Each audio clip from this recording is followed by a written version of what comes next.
Good morning, my fellow treasure hunters. It's been a crazy couple of months here. Been really busy. I've been out in the field several times, made a few trips. Haven't had time to do a video for quite a while. I'm going to try to do a quick video today um,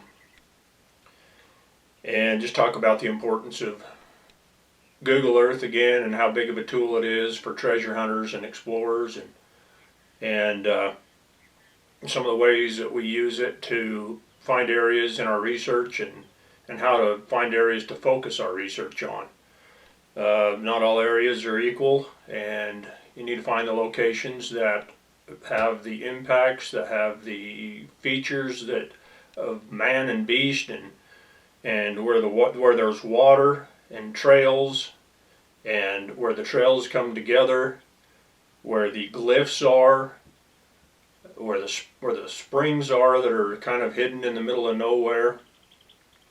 All these things are kind of key features to being able to find travelers, things that they might have hidden, or to research the history about these people in the past.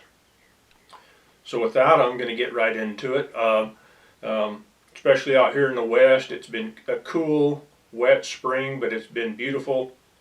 We've had a super bloom of wildflowers this year. It's just been spectacular. The smells that are in the air, instead of the dust and smoke from wildfires, we're smelling the flowers and the sagebrush blooming and the water. And it's just beautiful this year, especially out in the desert and mountains of Utah and Arizona. So with that, I hope you enjoyed the video. After doing our research and homework, we went to Google Earth to focus our interest in one particular area to find clues to the passing of the Spanish, to look for a particular treasure of a gentleman whose last name was Bonales, or more commonly Bonales. I think I found the starting point of our location when I found this inscription stone.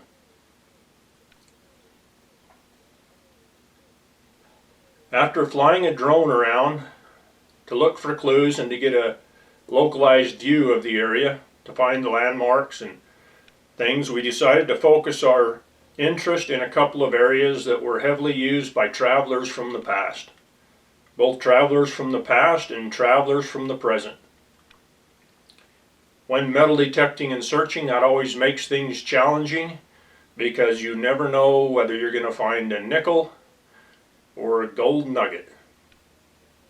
You don't know if you're going to find a pull tab or an ancient coin. A lot of times you'll find nails or horseshoe parts. Sometimes you'll get lucky and find an ancient ear tag or a ring or something from somebody that camped there or from the past. After focusing in one area that showed the passing of many man and beast, we began to metal detect and to look around the area. It didn't take long for my fellow researcher John to find an incredible coin. This coin was minted in Spain in 1624.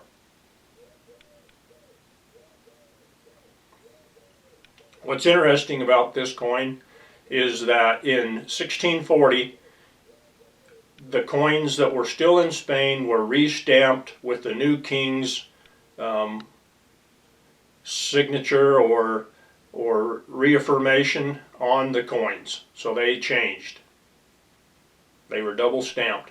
So obviously this coin was over here in the New World or somewhere in between at the time of 1640. The location that we found it in reconfirms our efforts of research and tells us that we are in the right location. It's a very exciting find, and it makes you wonder about that person and how they lost that coin. Were they gambling? Were they riding the horse? Were they camping? Were they, as John said, were they taking a dump? We'll never know, but it's fun to wonder and to think about.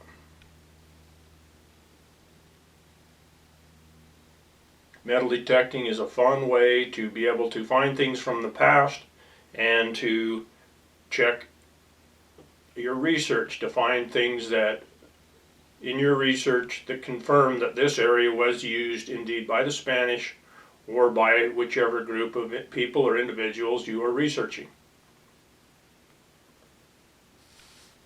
Tree inscriptions and rock inscriptions are an important part of this research and a part of this search. It gives you clues to where people were, what they were doing, and who they were sometimes. The weather was great and it was cold and a little bit windy when we first started out. My truck had a few interesting issues. I still think that the Apache gods that jinxed me from one of my earlier trips were following me around.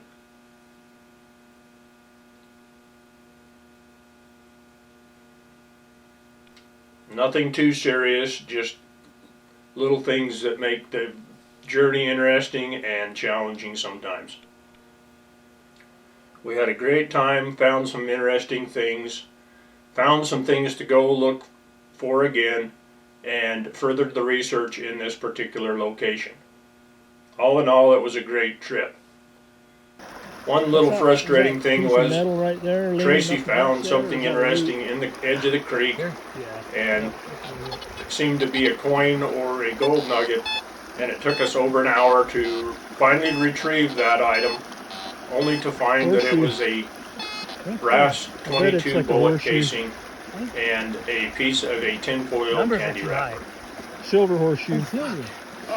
Better luck next time, Tracy. It's a silver horseshoe. At least you got the creek a little bit cleaner.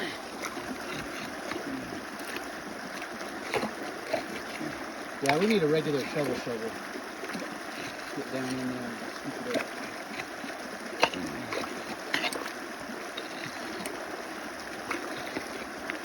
Just there, mate.